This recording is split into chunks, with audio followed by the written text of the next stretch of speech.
అందరికీ నమస్కారం అండి. ఈరోజు మనము మీనరాశి వారి యొక్క జాతక ఫలితాలను తెలుసుకోబోతున్నాము.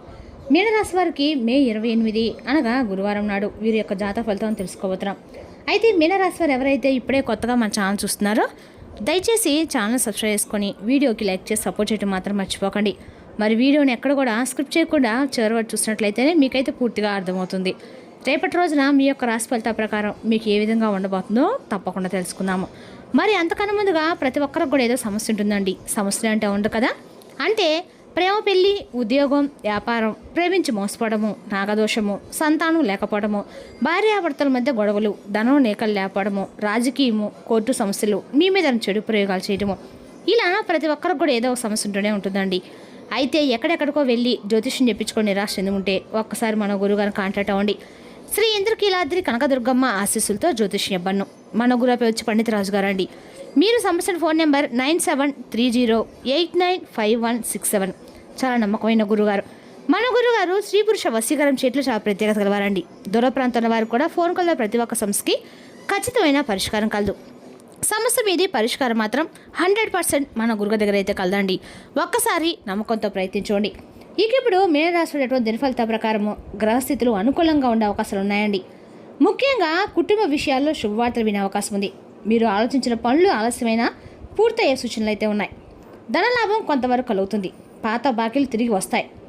ఇక పూర్వాభాద్ర నక్షత్రం వారికి 4వ పాదము, ఉత్తరాభాద్ర నక్షత్రం 1-2-3-4 పాదాలు, రేవతి నక్షత్రం 1-2-3-4 పాదాలు ఈ యొక్క మీనరాశి పరిధిలోకి వస్తాయి. గురుగ్రహ అనుగ్రహం మీకు మంచి ఆత్మవిశ్వాసం ఇస్తుంది. చంద్ర ప్రభావం వల్ల భావోద్వేగాలు ఎక్కువగా ఉంటాయి.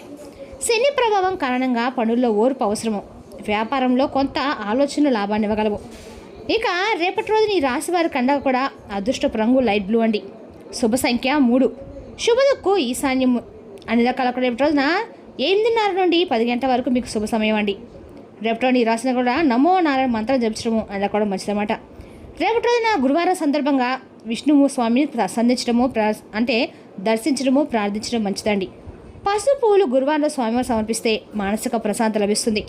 రేపటి ఖచ్చితంగా కూడా ఎక్కడైనా సరే విష్ణు స్వామి యొక్క ఆలయం దర్శనం చేసుకోండి. అంటే విష్ణు స్వరూపాలు ఉంటే కండి వెంకటేశ్వర స్వామి గారు, రాములవారు, కృష్ణవారు కానీ ఎవరైనా సరే అండి విష్ణు స్వరూపాలని రేపటి మీరు సందర్శించినట్లయితే మీకు రేపటి మానసిక ప్రశాంతత ఖచ్చితంగా కలుగుతుంది. ఇక రేపటి రోజున మీకు ఒక పరీక్షా కాలం అని చెప్పుకోవాలండి. ఎందుకంటే రేపటి రోజు మీకు జరిగే కొన్ని అంటే మీరు చేయాల్సినటువంటి అసలు మీకు ఏమాత్రం సంబంధం లేనటువంటి ఒక విషయంలో మీరు సంబంధం లేనటువంటి విషయానికి రేపటి కొన్ని నిందలు అయితే ఫేస్ చేయాల్సి ఉంటుందన్నమాట. అలాగే సమాజం ముందు మీ యొక్క నిజాయితీని కూడా నిరూపించుకోవాల్సినటువంటి కొంచెం కష్టతరమైనటువంటి రోజుగా చెప్పుకోవాలి. అలాగే ఒక అపనింద అనేది మీ మీద ఏ వ్యక్తులు వేయబోతున్నారు, అసలు వారు ఎవరు, మీ మీద ఎందుకు వేస్తున్నారు, రేపటి మధ్యాహ్నంలోపు మీ జీవితంలో ఏం జరగబోతుంది, ఈ గండం నుండి మీరు ఎలా బయటపడాలి, ఈ వీడియోని అయితే ఎక్కడా కూడా స్క్రిప్ట్ చేయకుండా చివరి చూడండి. అలాగే రేపటి మీరు పాటించవలసిన విధి విధానాలు, దేవతారాధన ఇవన్నీ కూడా క్లియర్గా తెలుసుకుందాం. ఇక మీ ఆత్మగౌరవానికి సంబంధించినటువంటి ఒక పెద్ద హెచ్చరిక లాంటిది రేపటి చెప్పుకోవాలి. సహజంగా న్యాయానికి, ధర్మానికి కట్టుబడి మీరు ఉంటారు. మీరు అబద్ధం చెప్పడానికి ఏమాత్రం కూడా అసలు ఇష్టపడరండి. ఎవరిని మోసం చేయాలని కళ్ళలో కూడా అనుకోరు. కానీ మీరేంటంటే మిమ్మల్ని ఎప్పుడూ కూడా ఎంత నీతి నిజాయితీతో మీ మనసుతో ఉంచుకున్నప్పుడు కూడా మీ మంచితనాన్ని కొంతమంది వ్యక్తులు చాలా చీప్గా చూస్తున్నారు.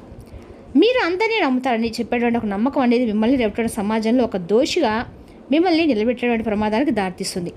ముఖ్యంగా చెప్పండి, రేపటి గమనిస్తే కనుక మీ యొక్క అంటే మీరు పనిచేసేటువంటి ఒక ఆఫీసులో కావచ్చు, లేదంటే ఏదైనా మీకంటే మీ యొక్క పై అధికారుల పట్ల మిమ్మల్ని నిర్లక్ష్యంగా చూసేటువంటి భావం ఏదైనా సరే కావచ్చు. మీ కుటుంబంలో కానీ కొన్ని మీరు చేయనటువంటి తప్పుల్ని మీపై మోపడము, కుటుంబంలో తగినటువంటి విలువని, గౌరవాన్ని మీకు ఇవ్వకపోవడము, ఆ తప్పులకి మీకు ఎలాంటి సంబంధం లేకపోయినా కూడా మిమ్మల్ని దోషిగా చూపించడము ఇటువంటి జరుగుతూ వస్తున్నాయి. అయితే ఈ యొక్క జరుగుతున్నటువంటి అన్ని వ్యవహారాలు ఏంటంటే కొంతమంది వ్యక్తులు మధ్యవర్తిగా చాలా రకాలుగా వ్యవహరించడము జరుగుతుంది. అయితే మీ మౌనం అనేది మీకు పెద్ద శాపంగా మారిందని చెప్పుకోవాలండి. ఎందుకంటే ఎక్కడైనా మీరు విడిచిపెట్టాలి. కొందరు అంటే మీ మౌనాన్ని ఆసరాగా తీసుకొని మొత్తం కూడా చేయనటువంటి నిందలు మీపై నెట్టివేయాలని చెప్పి స్కెచ్ చేసినటువంటి ప్రమాదాలు అయితే జరుగుతున్నాయి. అయితే అది ఊహించిన విధంగా రేపటి మీకు ఎదురు కావచ్చండి. ఇప్పటి వరకు కూడా మీరు అందరూ నమ్మారు, మనవారని చెప్పి కొన్ని విషయాలు బలంగా కూడా నమ్మారు. కానీ కొన్ని విషయాలు బలంగా ఖండించారు. అనుకోని వారు ఎన్ని తప్పులు చేస్తున్నా, మిమ్మల్ని బాధ పెడుతున్నా కూడా మీకు తెలియనటువంటి విధంగా ఏదో ఒక విధంగా వారికి మాట సహాయం లాంటిది లేదా డబ్బు సహాయం కూడా చేస్తూ వస్తున్నారు. కొన్ని సమస్యల నుండి వాళ్ళని తప్పించారు కూడాను. అయితే ఒక చేదు నిజం అనేది ఇప్పుడు మనం మాట్లాడుకునే ప్రయత్నం చేద్దామండి. రేపటి మధ్యాహ్నంలోపు ఏం జరుగుతుంది, అసలు ఏంటి అనేది మీ మీద పడుతుంది అనేది చూస్తే కనుక మీ ఒక మీటింగ్ లాంటిది జరుగుతుంది. అంటే ఒక ఆర్థిక నష్టానికి లేదా వ్యక్తిగత రహస్యం అనేది బయటపడడానికి మీరే కారణం అని చెప్పి మిమ్మల్ని వేలెత్తి చూపేటువంటి ఒక సమాజంలో మిమ్మల్ని తక్కువగా చూపించడము అనేది రేపటి అనుభవించక తప్పదని చెప్పుకోవాలండి.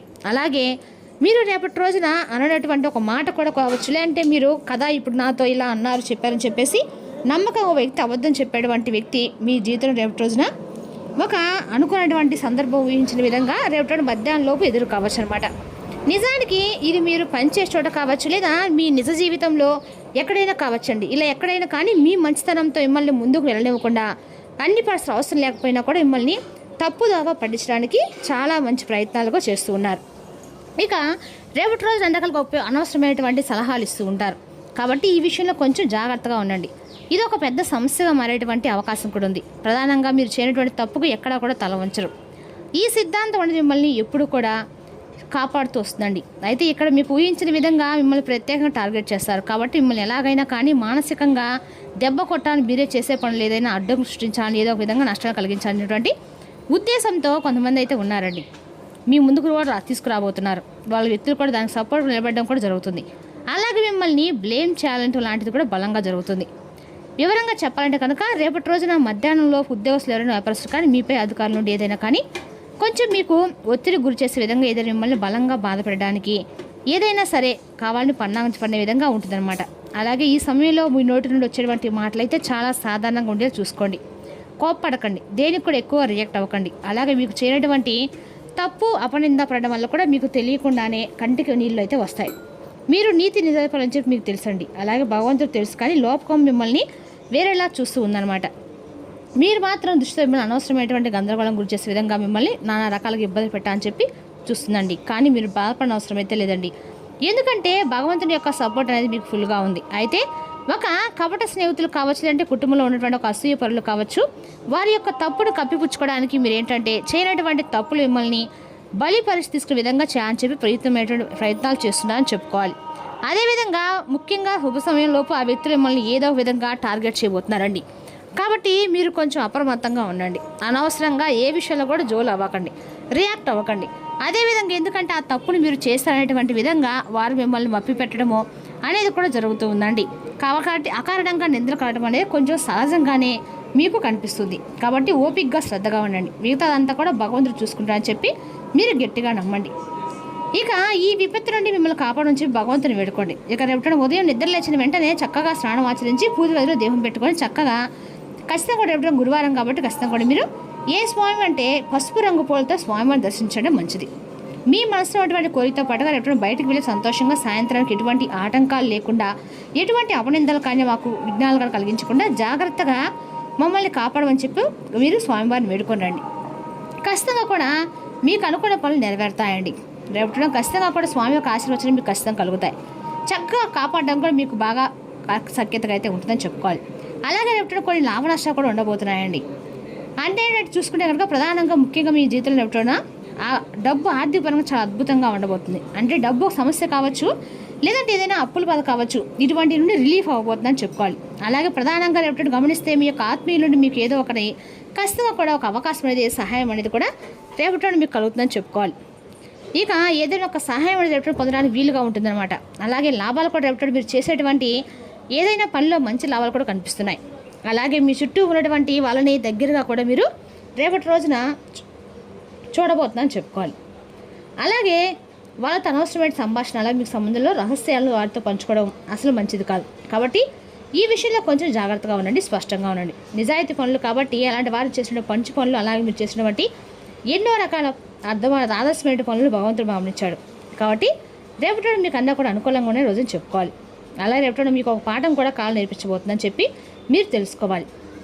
ఎవరిని నమ్ముతూ స్వీకరించండి. ఎదుటి లాంటి వారు ఎలాంటి స్వభావాన్ని కలిగి ఉన్నా అని చెప్పి మీరు ఒక కాలం నేర్పే పాఠంగా మీరు రేపటి నేర్చుకుంటారనమాట. అదేవిధంగా అలా ఇంకా రేపటి అపనిందలు కావాలంటే ఖచ్చితంగా రేపటి మీరు దగ్గరలో ఉన్నటువంటి ఎక్కడైనా సరే అండి హనుమంతుల వారి యొక్క ఆలయం సందర్శించండి. స్వామివారికి రేపటి తప్పకుండా మీరు ఎక్కడైనా సరే తమలపాకు సమర్పించడం అన్నప్పుడు మీరు అనమాట. ఇలాంటి అపనిందలు మీకున్న ఏమైనా సరే శత్రుభావం అనేవి కూడా ఖచ్చితంగా తొలగిపోతాయండి. అదేవిధంగా రేపటి రోజు ఈ రాశి అంతా కూడా అనుకూలంగా ఉంది కాబట్టి మీరు ఖచ్చితంగా కూడా శత్రువుల యొక్క అంటే కుతంత్రాలు అన్నీ కూడా పటాపంచలవుతాయి. అలాగే మీరు ఓర్పు, దహనం, సహనం పాటిస్తే ఆవేశంతో పెద్దగా అరవకండి. మీ యొక్క సమయం తప్పకుండా వస్తుంది. భగవంతుడు దగ్గరలో ఉందని చెప్పి మనస్ఫూర్తిగా మీరైతే నమ్మండి. అదేవిధంగా ఈ విషయంలో కొంచెం జాగ్రత్త మాత్రం తప్పనిసరిగా ఉండాలి. అంటే రేపటి మీరు ధరించాల్సిన రంగు అన్నిటికీ కూడా అనుకూలమైనగా తీసుకొస్తుందండి. మరి తెలుసుకున్నాకండి ఈ రాశి యొక్క జాతక ఫలితాలను. తిరిగి రేపు మరో వీడియోతో మళ్ళీ కలుసుకుందాం. Thank you for watching.